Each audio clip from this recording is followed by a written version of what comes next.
Bonjour à tous, nous sommes le dimanche 30 octobre 2022. On va étudier le contexte graphique des marchés financiers avec les figures chartistes du moment. Figures que vous pouvez étudier gratuitement dans nos deux formations gratuites, la formation débutant et la formation confirmée, sur notre site internet arttrade.com. On commence avec le BTC-USD où on avait vu donc un triangle rectangle vert cassé à la hausse, ensuite un triangle rectangle mauve cassé aussi à la hausse. On a fait le demi-objectif H du triangle mauve, on a aussi l'objectif H qui est confondu avec le demi-objectif H du triangle vert. On a cassé la ligne du coup d'un double creux.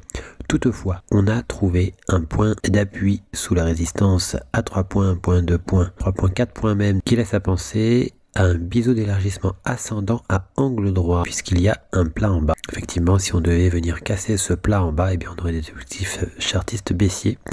Cela dit, il n'est pas impossible de faire une incursion au-dessus, puis une réintégration, comme souvent, pour casser de l'autre sens finalement, sachant qu'il pourrait bien y avoir tout de même une cassure haussière qui perdure vers les objectifs chartistes du triangle rectangle, et donc vers les objectifs chartistes du biseau d'élargissement ascendant angle droit qui serait donc des objectifs cette fois-ci haussiers. On note une difficulté à franchir le plus haut, qui est le plus haut d'appréciation de la ligne du coup du double creux. On a toujours l'objectif du biseau ascendant, qui est donc son plus bas ici. Et on a toujours les objectifs du drapeau et de l'épaule tête-épaule plus bas encore aussi. Sur le THUSD, ça y est, on a fait l'objectif du plus haut, donc l'objectif du biseau descendant. On s'aperçoit qu'on est venu faire un pullback au-dessus de la ligne du cou de l'épaule tête-épaule. On a toujours l'objectif H du drapeau vert. On avait réalisé effectivement cet objectif H. En fait, on a frôlé pour quelques pips. Son niveau d'invalidation se trouve être ce plus haut. On a cassé le canal parallèle qui donne les objectifs du coup d'un drapeau bleu. Et on est revenu regarder autour de la pointe du triangle symétrique mauve. Attention, on a quand même contourné la pointe, donc on pourrait venir éventuellement invalider le triangle symétrique. Cela dit, il peut très bien se réactiver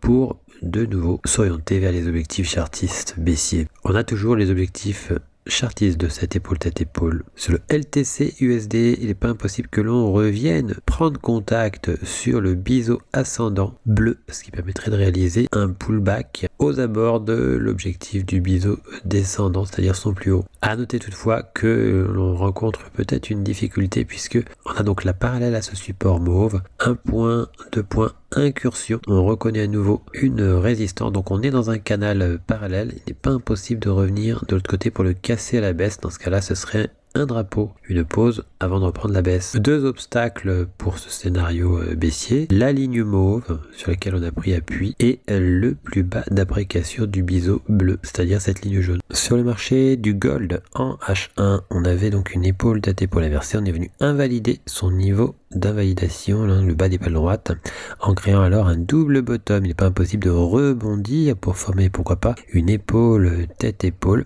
Dans nos scénarios, on attend toujours la reprécision, le retest du plus bas ici en jaune, qui est le plus bas d'appréciation, donc la ligne jaune ici en weekly, on le voit, le plus bas d'appréciation de la ligne du coup du double top.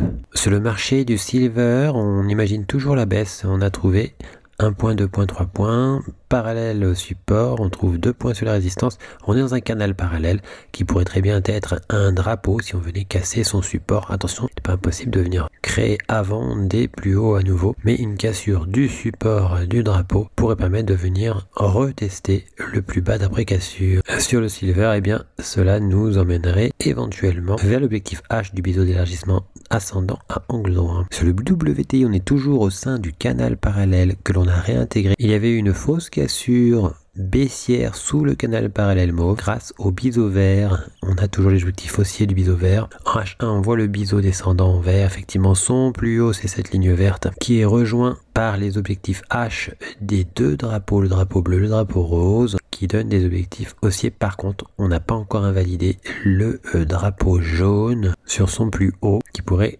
toujours éventuellement fonctionner jusqu'à ces objectifs H. On a par contre eu du mal à franchir durablement le plus bas en jaune ici, plus bas d'après cassure du drapeau jaune. On opte plutôt pour le scénario haussier sur le marché du pétrole. Sur le CAC 40, eh bien, on avait cassé un canal parallèle à la hausse. On a pris appui sur ce canal parallèle pour refaire un nouveau plus haut. Seule une réintégration du canal parallèle redonnerait des espoirs de scénario baissier. On remarque que l'on s'oriente, on n'est pas loin du niveau d'invalidation de la tasse avec anse. En H4, on s'aperçoit qu'on a cassé un canal parallèle d'une façon franche et que l'on pourrait s'orienter sur le plus haut de ce canal parallèle. Sur le marché du DAX, eh bien, on n'a pas réussi à réintégrer le canal parallèle, qu'on a même créé encore des nouveaux plus hauts. On a pris appui sur la résistance du canal parallèle et on s'oriente vers le demi-objectif H de l'épaule tête-épaule inversée. En daily, on s'aperçoit que juste avant le week-end, on a cassé le biseau descendant pouvant contre-attaquer le triangle symétrique avec son objectif donc sur son plus haut. Sur U cassant, eh bien, on est toujours dans le canal parallèle que l'on avait cassé à la hausse mais qu'on a réintégré. On pourrait très bien revenir de l'autre côté, mais une recassure nous orienterait sur les objectifs chartistes du double bottom. Sur le marché du Dow Jones, on a contre-attaqué la tasse avec anse, on est venu l'invalider. La hausse prédomine. Sur le S&P 500, on est dans un scénario de pullback sur la ligne du coup de la tasse avec anse, premier rebond baissier, et puis on est revenu au-dessus. On a fait l'objectif du plus haut du canal parallèle rose qui donne des objectifs chartistes jusqu'au objectif H qui est confondu avec le niveau d'invalidation de la tasse avec anse. Toutefois, il n'est pas impossible de redescendre pour finalement recasser la ligne du coup à la baisse. Sur le marché du Nasdaq, eh bien, on est venu rebondir en créant un double bottom ici sur cette ligne marron. Il n'est pas impossible de créer une épaule, tête, épaule inversée. Si donc on repartait à la baisse, mais juste avant le week-end, effectivement, on a fait un plus haut qui se rapproche fortement de ce plus haut. En H4, eh bien, on s'aperçoit qu'on forme, semble-t-il, une épaule, tête, épaule inversée. La cassure de la ligne du coup confirmerait cette épaule tête épaule inversée et on s'aperçoit qu'on a bien réintégré le canal parallèle, maintenant le canal parallèle bleu, qu'on pourrait venir de l'autre côté pour le casser à la hausse. Sur le marché du Nasdaq, eh bien, on avait imaginé effectivement une épaule tête épaule si ça redescendait, et en tout cas au moins une remontée. La remontée a eu lieu. Le deuxième scénario consisterait éventuellement à casser cette ligne du coup effectivement de l'épaule tête-épaule inversée qui serait alors formée. Sur l'euro GBP, eh bien on est venu invalider le drapeau mauve juste avant le week-end. Toutefois, il y a un canal parallèle. On pourrait éventuellement finir par réintégrer le canal parallèle bleu et une cassure haussière du canal parallèle bleu pourrait permettre de repartir vers les objectifs chartistes de l'ancien drapeau pourtant invalidé. Sur le USD JPY, on avait cassé le canal parallèle jaune mais on a pris appui sur l'ancien plus haut bleu avant de réintégrer ce canal parallèle jaune. Sur le AUD CHF, on est dans un canal parallèle, même s'il y a incursion sur la résistance, il n'est pas impossible d'osciller dans ce canal parallèle, mais on a aussi le canal parallèle vert, on a fait une incursion dessus, puis une réintégration, donc il n'est pas impossible de venir de l'autre côté du canal parallèle vert, et pourquoi pas de le casser à la baisse. Sur le AUD-JPY, on a toujours la tasse avec anse, où on hésite toujours à casser franchement et définitivement cette ligne du coup à la hausse.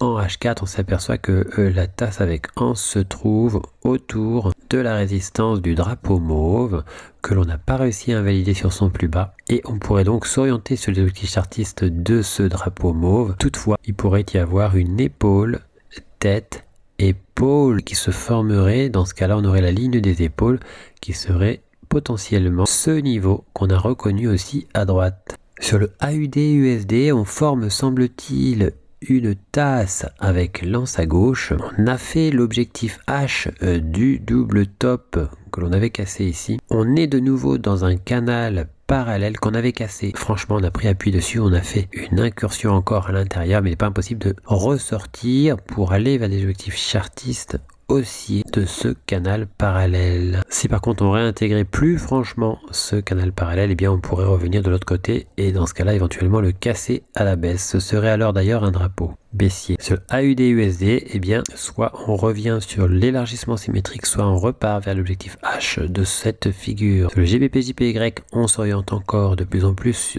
vers le plus haut du triangle rectangle, son premier objectif. En daily, on a franchi de façon plus franche le plus haut d'appréciation de la ligne du coup du double bottom. On pourrait s'orienter sur l'oblique verte qui, si elle était cassée, validerait les critères du biseau d'élargissement ascendant à angle droit. Sur le NZD-JPY, on s'oriente vers l'objectif H du double creux après une prise d'appui sur la ligne du coup On a toujours sur ce NZDJPY en weekly l'objectif du plus haut du biseau descendant à réaliser. Sur le USD CAD, on pourrait former une épaule, tête, épaule qui se formerait donc juste au-dessus du canal parallèle que l'on pourrait alors réintégrer par la suite. En H1, on s'aperçoit effectivement qu'on a créé un double bottom sur une ligne marron. Cette ligne marron sert aussi de ligne du coup à une tasse avec anse si on l'a cassé à nouveau, mais il n'est pas impossible de former avant une épaule,